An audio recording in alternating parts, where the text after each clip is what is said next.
आज से 6.5 करोड़ साल पहले पृथ्वी कुछ ऐसी दिखाई देती थी। जहां आप बैठे हैं वहां डायनासोर्स घुमा करते थे। समुद्र की गहराई से लेकर आसमान की चोटी तक 1 लाख किलो वजनीय जीव से लेकर 4 हाथियों से भी बड़े पक्षी तक हर कोने में बस इनका ही राज था। लेकिन ऐसा क्या हुआ कि सिर्फ चंद घंटों में इनका विनाश हो गया? हमारे पूर्वज ही जिंदा क्यों बचे और इंसान पृथ्वी पर कैसे आए, जानते हैं इस वीडियो में।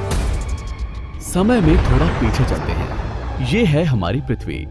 उस वक्त ऑक्सीजन ज्यादा होने की वजह से 30-35 महले की बिल्डिंग जितने ऊंचे पेड़ हर जगह दिखाई देते थे और इनमें रहते थे डायनासोर। ये है 8 मंजिला ऊंचा अर्जेंटोसोरस। एक दिन में ये कई जंगल चर जाते थे। उस वक्त पृथ्वी कुछ ऐसी दिखाई देती थी। ये है चूने के रेगिस्तान, जहाँ लाखों सालों से बरसात नहीं हुई। यहाँ भी इनका बोलबाला है। ये है हमारा भारत, जो एशिया की तरफ बढ़ रहा था।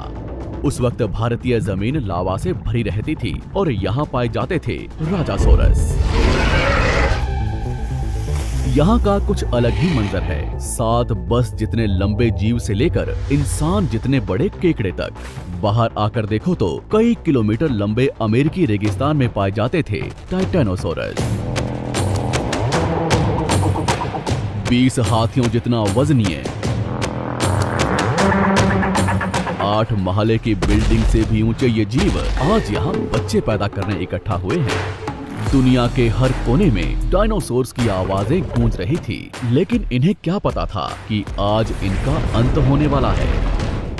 दरअसल हमारे सौरमंडल में जुपिटर और मंगल ग्रह के बीच बहुत से उल्कापिंड हैं, जो सूरज का चक्कर लगा रहे हैं। अंत के 10 करोड़ साल पहले इनमें से ही 2 उल्कापिंडों के बीच टकराव हुआ और उसका एक टुकड़ा तेज गति से पृथ्वी की तरफ बढ़ने लगा। पृथ्वी के पास आते ही उसके कुछ टुकड़े चांद पर गिरे, मगर गति तेज होने की वजह से चांद का गुरुत्वाकर्षण उसे खींच नहीं पाया। पृथ्वी के करीब आते ही उसकी गति बढ़ने लगी। वातावरण के घिसाव ने उसे जलाना शुरू कर दिया और वो 80,000 किलोमीटर प्रति घंटे की रफ्तार से पृथ्वी से टकराया।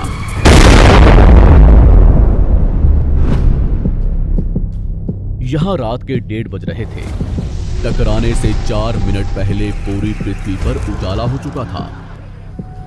इसकी चमक को देख नजदीकी जानवर अंधे हो चुके थे। गिरने से पहले ही वहां का पानी सूख गया। गिरते ही विस्फोट से निकली ऊर्जा आज के 10 करोड़ परमाणु बम के बराबर थी। इससे निकल रही 6000 डिग्री सेल्सियस की गर्मी ने आसपास के जानवरों को तुरंत भाप बनाकर उड़ा दिया। 150 किलोमीटर के दायरे की जमीन अंतरिक्ष तक पहुंच गई और अब तक सिर्फ 5 सेकंड ही बीते हैं। इस विस्फोट से जन्मी झटके की लहर 550 किलोमीटर प्रति सेकंड की रफ्तार से आगे बढ़ी। इसने पत्थरों को गोले की रफ्तार से उड़ाना शुरू कर दिया। आसपास की नदियां उल्टी बहने लगी। जंगल के पेड़ नीचे गिरने लगे। पहाड़ों ने दम तोड़ना शुरू कर दिया। इसके कुछ ही सेकंड बाद आई भयंकर गर्मी की लहर ने उड़ रहे पत्थरों को पिघलाकर लावा बना दिया।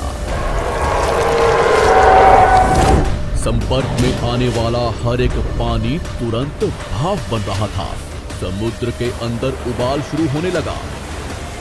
पलक झपकते ही जंगल सूख रहे थे। जानवरों का शरीर उबल रहा था और अभी तक तो सिर्फ शुरुआत ही हुई है। टकराव से हजारों टन मलबा अंतरिक्ष में पहुंचा था, जो गुरुत्वाकर्षण की वजह से पृथ्वी के चारों तरफ फैलकर पृथ्वी पर गिरने लगा। उसमें भी आग लग रही थी और जहां ये गिर रहे थे वहां कई किलोमीटर तक विनाश हो रहा था। टकराव ने पृथ्वी को अंदर से भी हिला दिया था, जिससे कुछ ही सेकंड में पृथ्वी पर भूकंप आना शुरू हो गया। भूकंप की तीव्रता ज्यादा थी, इसलिए समुद्र का पानी जमीन में बैठे रेत से मिलने लगा, जिससे जीवों को घुटन होने लगी और वहां भी पतन शुरू हो गया। अभी सिर्फ 5 मिनट ही बीते हैं और बाहर जानवरों में भगदड़ मच चुकी है। घटनास्थल पर पैदा हुई गर्म धूल और मिट्टी तेजी से आगे बढ़ रही थी। बादलों में धूल जाने की वजह से इनमें बिजली गिरनी शुरू हो चुकी थी। इस तूफान के बीच आने वाले हजारों टन वजनीय जानवर और पेड़ हवा में उड़ रहे थे। कुछ ही देर में ये तूफान अफ्रीका तक पहुंचा, जिससे वहां के चूने के रेगिस्तान वातावरण में मिलने लगे और बादल जहरीले होने शुरू हो गए। इसके पीछे टकराव ने समुद्र के पानी को बादलों से भी ऊंचा उठा दिया था, जिससे गर्म पानी की भयानक बाढ़ आ रही थी। 5 घंटे के अंदर पूरी पृथ्वी धूल से ढक गई। पृथ्वी का औसत तापमान कई 100 डिग्री सेल्सियस तक पहुंच चुका था। पूरी दुनिया के जंगलों में आग लगी हुई थी और भूकंप ने मरे हुए ज्वालामुखियों को उजागर कर दिया था। हर सेकंड पृथ्वी गर्म हो रही थी, ऑक्सीजन कम हो रहा था, पृथ्वी पर जमी बर्फ पिघल रही थी और नदियों में बाढ़ आना शुरू हो चुका था। इस महाविनाश के बाद ज्यादातर जमीन में रहने वाले कीड़े मकोड़े और स्तनधारी जीव ही जिंदा बचे थे। पृथ्वी की 70% आबादी विलुप्त हो चुकी थी। कुछ डायनासोर्स अभी भी जिंदा थे, जो या तो छोटे थे या उन्हें किसी गुफा ने बचा लिया था।